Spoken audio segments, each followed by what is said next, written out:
दोस्तों, पाकिस्तान के अंदर भारत के दुश्मनों का खात्मा जारी है।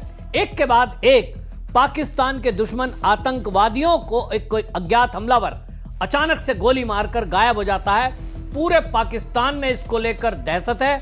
और जैसा हमने देखा कि अभी 48 घंटे हुए हैं, लश्कर-ए-तैयबा का एक और बड़ा आतंकवादी गोली मारकर उसको ढेर कर दिया गया है पाकिस्तान के लाहौर में। 48 घंटे पहले हमने देखा कि लश्कर-ए-तैयबा का सबसे बड़ा जो आतंकवादी गुट है, उस हाफिज सईद का निकट सहयोगी सैफुल्ला, उसको मार गिराया था अज्ञात ने।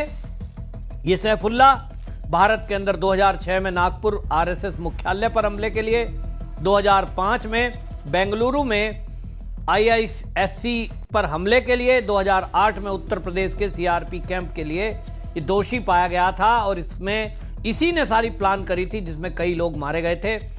इसके खिलाफ सर्च अभियान चल रहा था, लेकिन जैसा होता है अक्सर के आतंकवादी घटना के बाद या घटना के समय भारत के बाहर कहीं बैठे होते हैं और इसलिए उनको पकड़ पाना मुश्किल हो जाता है। लेकिन अब भारत ने यह तय कर दिया कि भारत का दुश्मन कहीं भी बैठा होगा, हम इजराइल की तर्ज पर उसको वहीं उसी के हिसाब से मारेंगे।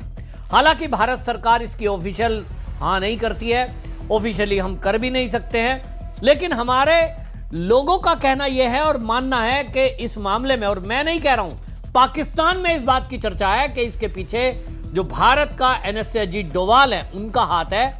और वो एक एक करके भारत के जो दुश्मन है पाकिस्तान के अंदर उनको निपटा रहे हैं। वो कहीं भी छुप जाएं, बड़ी सिक्योरिटी लेते हैं, यहां तक कि पुलिस वाले और सेना वाले भी सिक्योरिटी में लगे हुए हैं पाकिस्तान में आतंकवादियों की रक्षा के लिए।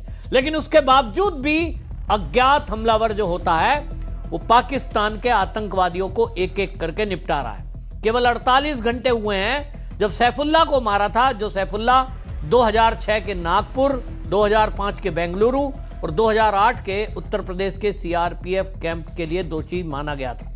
सारी एजेंसियों को रिपोर्ट लगी थी कि यह व्यक्ति नेपाल में बैठकर अपना नेक्सस चला रहा था। और जैसा आप जानते हैं कि नेपाल और भारत के बीच कोई पासपोर्ट वीजा की जरूरत नहीं है, आप बॉर्डर से ऐसे ही आ जा सकते हैं। इसी का फायदा उठाकर पाकिस्तान के कई आतंकी नेपाल में बैठकर अपना नेक्सस चला रहे थे और उनकी मंशा थी कि उत्तर प्रदेश, बिहार और वहां से वेस्ट बंगाल में अपना पूरा नेक्सस चलाएं।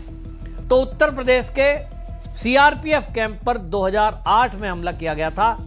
लेकिन अब ये जो सारे हैं, इन सबको अब इन्हीं की तर्ज पर, जैसा ये करते हैं कि छुपकर कमर में वार करते हैं, पीठ पर वार करते हैं, भारत ने भी अभी ये तय कर दिया कि देखिए इनका इलाज और कुछ है नहीं। कोई भी आतंकवादी घटना करेगा, कोई नक्सली होगा, उसको उसी की भाषा में जवाब दिया जाएगा। तो अब पाकिस्तान में एक एक करके आतंकवादी निपटे हैं, लेकिन वहां की मीडिया में चर्चा है कि इसके पीछे अजीत डोवाल है। हमारे देश के एनएसए अजीत डोवाल को वहां आज हालत यह है, जैसे एक शोले फिल्म का डायलॉग है ना, वो एक डायलॉग आता है कि बच्चा, वो गब्बर सिंह बोलता है कि जब दूर दूर 100 मील पर कोई बच्चा रोता है तो कहती है माँ कि बेटा सो जा, नहीं तो गब्बर आ जाएगा। आज की डेट में पाकिस्तान के अंदर जो आतंकवादी हैं, जो भारत के दुश्मन हैं, उनकी बीवियां, उनके बच्चे कहते हैं कि बेटा छुप जा वरना अजीत डोवाल आ जाएगा। अजीत डोवाल की इतनी दहशत है, हालांकि सरकार इसके लिए मना करती है कि हमारा इससे कोई लेना देना नहीं है, हमने कोई इस तरह का हमला नहीं कराया। लेकिन पाकिस्तान की गली गली में अजीत डोवाल का नाम है और आतंकवादियों में खौफ है। और ये खौफ अच्छा है, ये खौफ होना चाहिए। भारत के दुश्मन किसी भी तरह मरे, खत्म हो, ये तो हम चाहते ही हैं। तो कोई अज्ञात मार रहा है, मैं तो इसको कई बार कहता भी हूं। हालांकि आपको बताऊं कि पूर्व सीआईए का एक अधिकारी है अमेरिका का, वो अजीब दलील रख रहे हैं। वो मीडिया में कह रहे हैं कि साहब इसके पीछे जो है वो जो है ये बलूच का इस्तेमाल कर रहा है भारत। अरे भाई, बलूच का अलग मामला है, हम क्या इस्तेमाल कर रहे हैं, कैसे इस्तेमाल कर रहे हैं, तुमको पता भी नहीं चलेगा। तो कुल मिलाकर के अमेरिका या चीन या तुर्की जो आज पाकिस्तान के साथ खड़े हैं, ये भी आश्चर्य में है कि आखिरकार भारत के दुश्मनों को हम तो पालने पोसने का काम कर रहे हैं। भाई देखो, तुर्की ने कितना मदद करी है, चीन पीछे से फंडिंग करता है, अमेरिका उनको हथियार और पैसा और फंड दिलाता है। किनको? पाकिस्तान को। आईएमएफ से लोन दिला दिया और पाकिस्तान की सरकार उस पैसे को देती है सेना को और सेना देती है आतंकवादियों को। तो डायरेक्ट इनडायरेक्ट कहीं ना कहीं वो जो मददगार हैं उनको लगता है कि भारत को हम नष्ट करना चाहते हैं, कमजोर करना चाहते हैं, लेकिन भारत तो मजबूत होता जा रहा है। और भारत के जो दुश्मन हैं, अब भारत इस काम में सक्षम है कि चाहे तो ओपनली और चाहे तो हिडन तरीके से हम अपने दुश्मन को उसकी गुफा में मारकर मारते हैं। ये हमने अभी ऑपरेशन सिंदूर के दौरान भी सिद्ध करके दिखा दिया।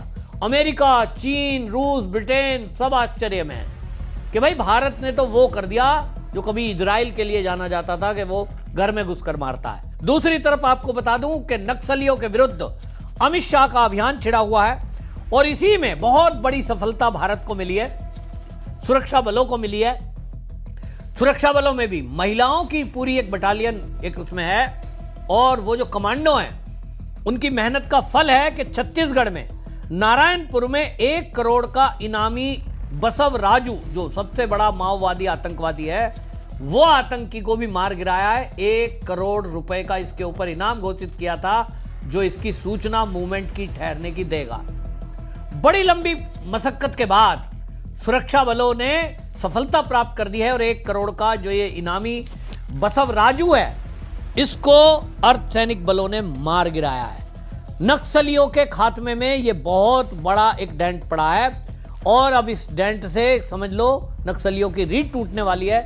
बचा खुचा 2-4 जिलों में नक्सली बचे हैं, अब उसका सफाया शीघ्र ही आप देखेंगे। तो एक तरफ अंदर भारत के बैठे हुए नक्सलियों पर प्रहार हो रहा है, अर्धसैनिक बल उनका सफाया कर रहे हैं।